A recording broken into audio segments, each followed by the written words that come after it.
Hi everyone, welcome to Maximum Attack Rallying and to your Thursday dose of rallying chit chat, which today has a virtual theme. So a couple of days ago, the WRC announced a new partner for its official video game series, which it turns out is actually its old partner.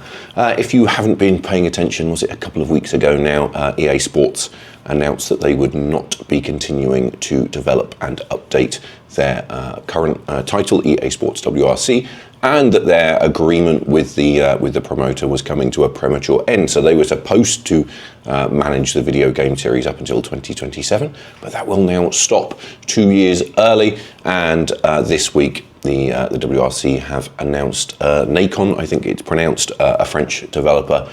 They will be taking over the contract from 2027.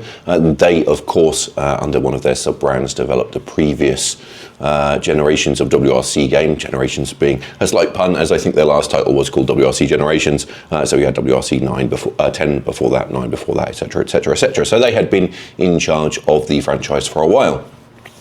It all seems rather strange, doesn't it, that we've gone back to the old developer and that EA sort of lost the contract early, effectively.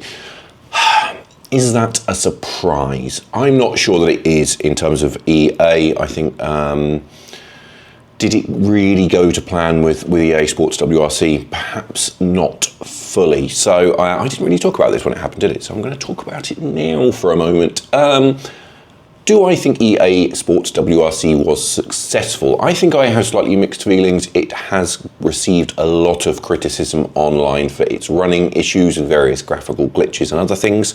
And I do understand that. Personally, I haven't had too many issues with it. When it first launched, there were some problems for me in terms of using my steering wheel and shifter and handbrake and things with it. It didn't seem to work very well.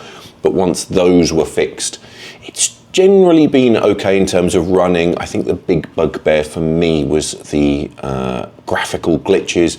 So you'd be driving through lots and lots of stages, in fact, and it would be kind of jumpy and not very smooth, and that was a bit frustrating at times.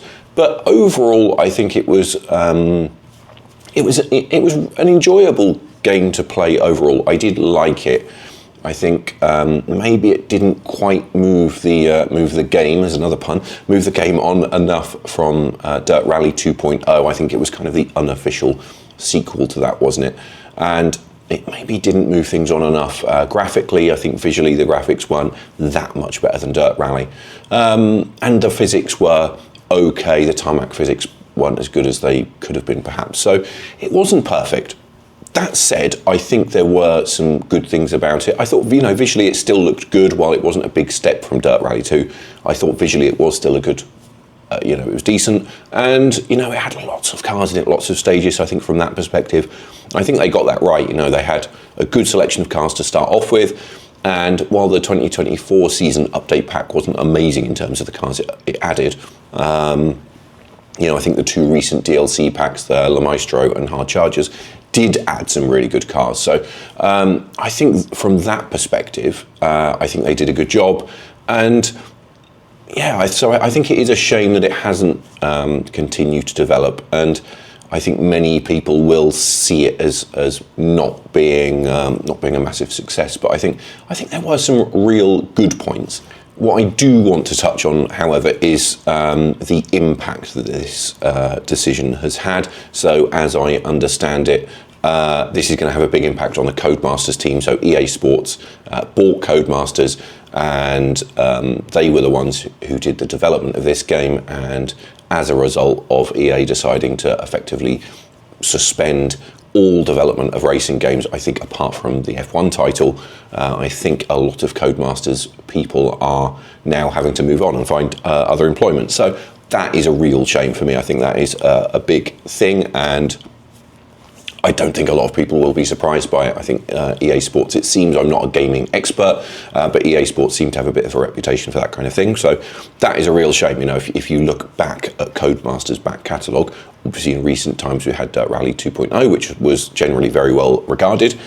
But, you know, if you look at their back catalogue for racing fans, you know, Colin McRae Rally 2.0, you know, they were seminal titles in rally game terms. And also for me, you know, I grew up with Toka Touring Cars and Toka 2, which were also, you know, for their time were really, really great video games and were kind of as immersive and realistic as it got back then. So so that is a real shame that Codemasters, in terms of driving games, it appears those days are pretty much numbered. So that is a real shame. I suppose the next point, you know, the next thing is what is going to happen next. I think a good way to end this video is to talk about what's going to happen next and maybe what I would like to happen next. I think there's an interesting little message in the tagline, perhaps, of the announcement. So they said that this is not an evolution, it's a revolution. I think that's interesting. Is that a little dig at EA for the way that they were doing things with updates to the old game? Or, you know, you could say, well, is it really a revolution when you've just gone back to the old developer? I don't know.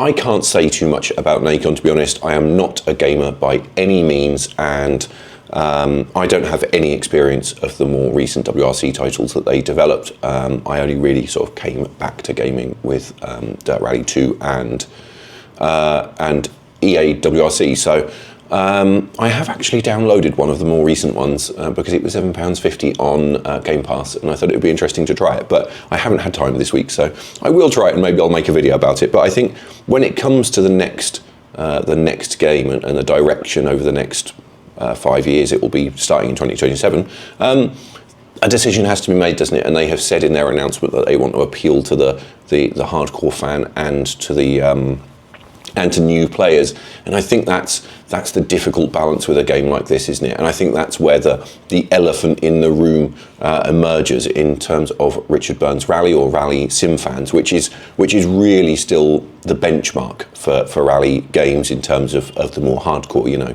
if you're really into it and want that sim racing kind of experience, the chances are you probably play the updated versions of Richard Burns Rally.